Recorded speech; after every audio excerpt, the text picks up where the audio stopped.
శ్రీమాత్రే నమః.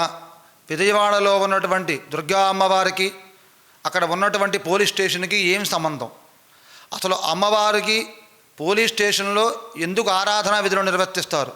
అలాగే అర్జునుడికి విజయవాడ ఇంద్రకీలాద్రికి ఏమి సంబంధం? అలాగే ఇంద్రకీలాద్రికి ఇంద్రుడికి ఏమి సంబంధం?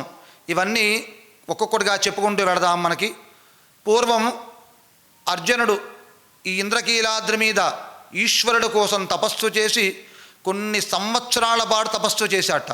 చేస్తే అమ్మవారు అలాగే స్వామివారు పరమేశ్వరుడు కూడా ప్రత్యక్షమయ్యి ఏం వరం కావాలో కోరుకో అంటే దివ్యమైనటువంటి పాతుపదాస్త్రాన్ని వరంగా పొందాట అర్జునుడు.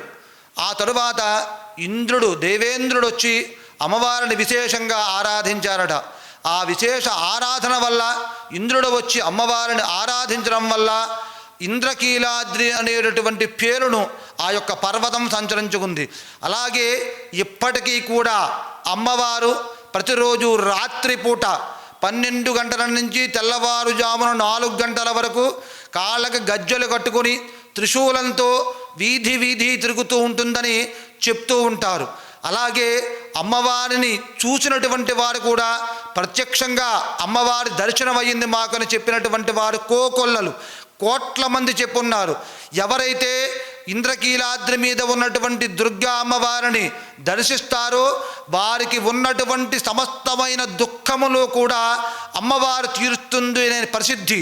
ఎందుకు అంటే దుఃఖరహిత ఇది దుర్గా. ఎవరైతే ఇంద్రకీలాద్రి పర్వతం మీద వెలసి ఉన్నటువంటి దుర్గా అమ్మవారి యొక్క దర్శనానికి వెళ్తారో, అమ్మవారి యొక్క ఆరాధన చేస్తారో, అమ్మవారికి పసుపు కుంకుమ చీర సారే గాజులు ఇలాంటివి సమర్పిస్తారో తక్షణమే వారి వంశంలో ఉన్నటువంటి సమస్తమైనటువంటి దుఃఖాల్ని దోషాల్ని కూడా అమ్మవారు తీర్చేస్తుందని ఎప్పటికీ నానుడి అలా అనుభవించి చెప్పినటువంటి వారు చాలామందే ఉన్నారు. అలాగే అమ్మవారికి పోలీస్ స్టేషన్కి ఉన్న సంబంధం ఏమిటి? ఎందుకు అమ్మవారిని పోలీస్ స్టేషన్లోకి తీసుకెళ్తున్నారంటే పూర్వం ఇంద్రకీలాద్రి కొండ దిగువన ఉన్నటువంటి పోలీస్ స్టేషన్ 1930 ఆ ప్రాంతంలో బ్రిటిష్ వారి యొక్క పరిపాలనలో ఈ విజయవాడ కొనసాగుతూ ఉండేదిట. అటువంటి సమయంలో అక్కడ పనిచేసేటటువంటి బ్రిటిష్కి సంబంధించినటువంటి ఒక ఎస్ఐ అమ్మవారిని వివిధ రకాలుగా దూషించాట. ఈమె దేవత ఏమిటి? మొహానికి పసుపు రాసుకుంది, పెద్ద బొట్టు పెట్టుకుంది, ఇంతంత సూత్రాలు వేసుకుంది, ఒక శిల అదొక విగ్రహం, దానికి పూజ చేయటం ఏంటి? మీకు బుద్ధి లేదా? మీకు జ్ఞానం లేదు అని అమ్మవారిని పూజించేటటువంటి భక్తులని కూడా విశేషంగా అమ్మవారిని కూడా తోలనాడి దూషించారట.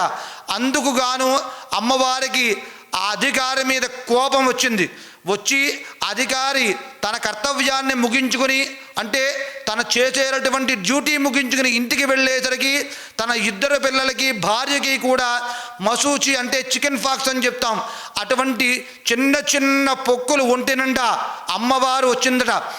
అలా రావడం చేత ఆ బ్రిటిష్ అధికారి అది చూసి గుళ్ళు మణిపోయాడు, భయపడిపోయాడు. ఒక్కసారి అజ్జ బాబోయ్, అమ్మవారిని నేను దూషించబట్టే కదా నా భార్యా పిల్లలకి ఇలాంటి వ్యాధి వచ్చిందని పరుగున ఆ రాత్రి వేళ విజయవాడ కొండపైకి వెళ్ళి దుర్గామాతను చలన వేడాడట. అమ్మా, తెలుసో తెలియకో నీ గురించి తప్పుగా మాట్లాడాను, తెలియక అపరాధం చేశాను, అనరాని మాటలు అన్నాను, క్షమించమ్మా.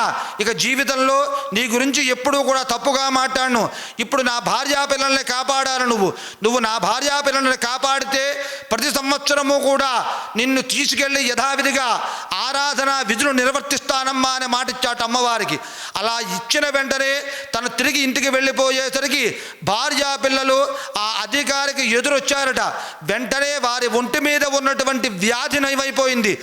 మహదానంద పడిపోయి వెంటనే కొండపైకి వచ్చి ఆ అధికారి అమ్మవారిని తీసుకువెళ్ళి తను ఎక్కడైతే డ్యూటీ చేశాడో, తను ఎక్కడైతే పరిపాలన సాగించాడో అక్కడ అమ్మవారి యొక్క ఉత్సవమూర్తిని పెట్టి విశేషంగా అమ్మవారి యొక్క ఆరాధన చేశాట. అప్పుడు ఆయన తీర్మానించాట, ప్రతి సంవత్సరము కూడా విజయదశమి రోజున నవరాత్రులను ముగించుకొని 10వ రోజున ఖచ్చితంగా విజయదశమి రోజున అమ్మవారి యొక్క ఉత్సవమూర్తిని తీసుకొచ్చి ఈ పోలీస్ స్టేషన్లో పెట్టి అమ్మవారికి వివిధ రకాలైన ఉపచారాలు చేసి పూజలు చేసి అక్కడే ఆయుధ పూజ చేసుకుని అమ్మవారికి చీర సారే గాజులు అన్నీ పెట్టి పంపాలని శాసనాన్ని రాశాచ. అది లగాయితో కూడా ఇవాళ వరకు కూడా అమ్మవారిని నవరాత్రి పూజ పైన చేసినప్పటికీ కూడా 10వ రోజు ఉత్సవమూర్తిని తీసుకొచ్చి అమ్మవారిని ఆ పోలీస్ స్టేషన్లో పెట్టి అధికారి ఎక్కడైతే పెట్టి పూజ చేశాడో ఇప్పటికీ ఆ బిల్డింగ్ మారినప్పటికీ కొత్తగా కట్టినప్పటికీ కూడా అదే ప్లేసులో అమ్మవారి యొక్క ఉత్సవమూర్తిని పెట్టి ఆరాధన చేస్తున్నట్ట. అలా చేయడం వల్ల ఏమి వస్తోంది ఫలితం అంటే సమస్త రక్షణ శాఖకి ఈవిడ రక్షణగా ఉంటుందని ధర్మశాస్త్రం చెప్పినటువంటి మాట. అధికారితో పాటు ఇప్పటి వరకు అమ్మవారిని ఆరాధన చేసినటువంటి అధికారులందరూ కూడా అమ్మవారి గురించి విశేషంగా కథలుగా చెప్పుకుంటారు. ఎవరైతే ఇంద్రకీలాద్రి అమ్మవారి గురించి ఈ యొక్క విషయాలను వింటారో వారికి అమ్మ అనుగ్రహం చేత సకల కార్యములు సిద్ధిస్తాయి, వారికి ఉన్నటువంటి సమస్త దుఃఖములు కూడా తొలగిపోతాయని ఇది సత్యము. స్వస్తి.